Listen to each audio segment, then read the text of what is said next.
Hey folks, Samir Gupta here, respirologist. In honor of World Asthma Day, if you have asthma or any respiratory condition that causes you to need one of these, you're going to want to hear this. So inhalers like this are called metered dose inhalers, and they are by far the most common type of inhaler used.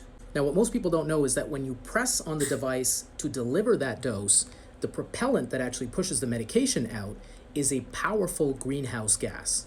So as it turns out, by the time you're finished using and disposing of one of these, you've put out the same amount of carbon as a 110-kilometer car journey. And the irony there is that people who use these puffers for relief are people with conditions like asthma or COPD who are short of breath, and every time they take a puff, they release more carbon into the air, which worsens the climate crisis, which drives their symptoms, because the climate crisis is what causes wildfires with pollution, it's what causes heat waves, it's what causes pollen to increase. All of those things make their condition worse.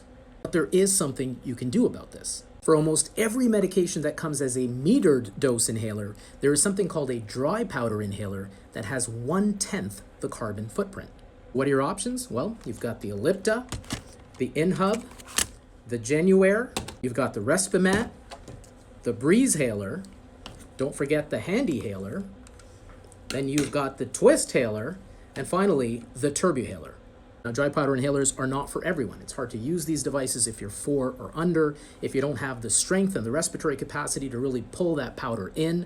For some people, they're just not as comfortable with it. They don't have good technique. It might have some cost implications, and some people just prefer their good old metered dose inhalers.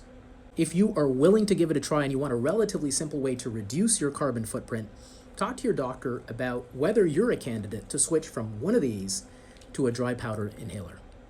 And happy World Asthma Day.